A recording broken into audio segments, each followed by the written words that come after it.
E-commerce store owners, are you sick of falling behind in the search results while your competitors take all the new customers? In this video, I'll show you how I help my client increase conversions over 4,000, a 66% increase, while reducing CPA to $25, a 33% decrease. Okay, hopping in the account here, as you can see, in the date range of September 21st, 2024 to April 5th, we had a huge drop in CPA here overall to $25 from $37, had 1,800 more conversions, scaled spend, increased click-through rate, and increased conversion rate year over year. Overall on this account. And our overall goal was to drop these acquisition costs, acquire new customers at scale, and add YouTube to increase more demand and acquire new customers at a cheaper cost. Essentially, when the account was first inherited, it was essentially very unstructured. The goals were misaligned. We were really trying to go for impressions and clicks and not acquiring new customers. So this was a fundamental issue on the account where we essentially thought showing up higher in the search impression share equal more customers, when really maximizing conversions and selectively going into auctions where there's going to be the best chance for us to win would be the most appropriate way to use our budget. There were a lot of duplicated assets. There was no audience targeting. There was policy limitations. A lot of the PMAX campaigns that were running, and PMAX wasn't really the best option, and only one YouTube campaign with no creative variation. Conversions were tracked, but there was no conversion values being properly put through. We were missing a lot, and offline conversions also were not integrated. So to improve and acquire customers at a more scalable cost, restructure the campaigns by doing some controlled experiments, audience segmentation, YouTube uplift, and full funnel retargeting in order to get each customer and business through the funnel appropriately for this client. So first, we had a lot of experiments that were being run on the account. The first one I wanted to do were more conversion-focused experiments that helped lift the account with much more conversions, clicks for a lot of these different experiments while reducing the CPA here, as you can see. So there are a lot of maximized conversions versus max clicks, manual bidding on like competitor campaigns to see how that would do in order to get more people in the consideration phase, and target CPA being applied to a lot of the retargeting traffic because we don't want to overpay since these customers already know our brand or they're existing customers that want to be re-engaged. Next was the conversion actions.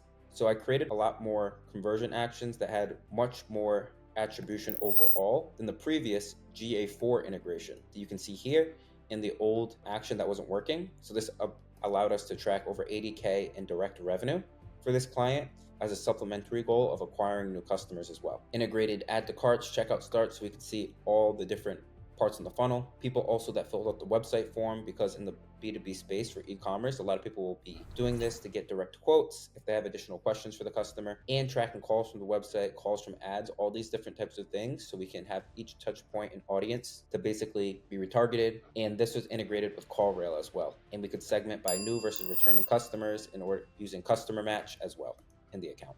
Then going back to the campaigns here, we did a lot of restructuring for the search by product type, which was a big main driver in this account. So we had a lot of search, dynamic search campaigns, which is like paid SEO where Google crawls your site here for some of our best products so that we could increase our impression share, hit our budget of 20K per month while increasing conversions and new customer acquisition. And then you can see we had a small competitors campaign that was driving a good amount of conversions as well that we never tested before. And I consulted the client on improving that landing page by having more comparison on that page, having some competitor keywords so that we can reduce our cost per click and increase our quality score overall. And then the dynamic search campaign, this is really to capture any new search terms that are coming up when people have new keywords, dynamic keywords that we might not think of, or there will be new searches that people have never searched before so that we can acquire more customers.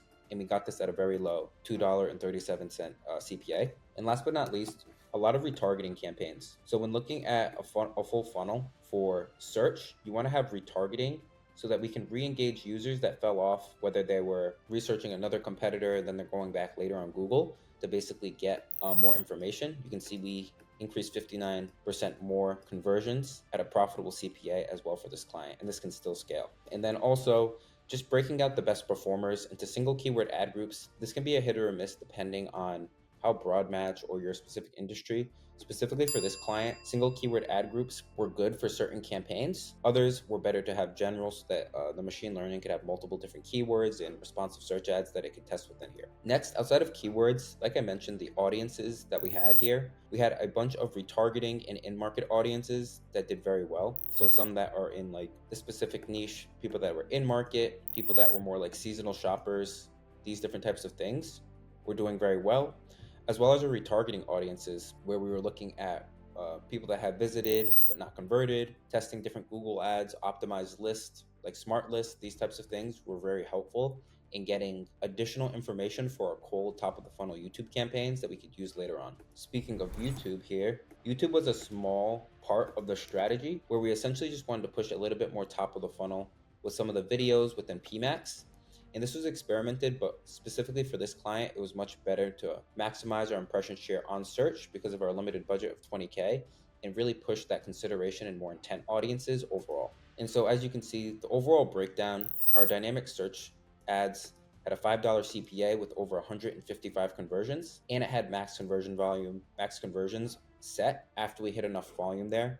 So this really helped a lot. Search campaigns on competitor terms at a $5 CPA with 10 conversions as well, with manual CPC and landing page targeting as well. Then we had our main product search campaigns that had a $20 CPA. This is much more competitive, where we switched from maximized clicks to a maximized conversions bidding strategy in order to improve the quality of these auctions, because it's not about the clicks at the end of the day, it's really about the conversions.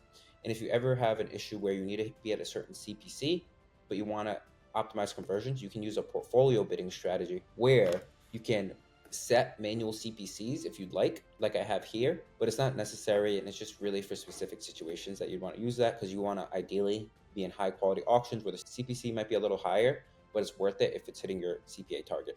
In order to keep this client up to date on all the changes and monitoring any like conversion breaks, stuff like that, I did weekly reporting. So the change history, the best performing campaigns week over week, not because you need to make drastic changes weekly or change your strategy every week, but it's good to see the changes, observations that you're going to be making in the future so that you can plan, get new creative, test different promotions, that sort of thing. And then also, we want to look at the account externally as well.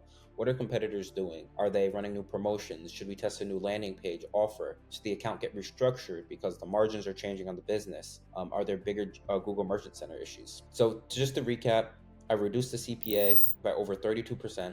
Conversion scales 66% with the same core offers. Tested top of the funnel and smart bidding in order to acquire new customer acquisition at scale while still improving revenue and ROAS for this business overall. If you would like me to help you increase conversions on your e-commerce store like this, book a free one-on-one consultation below.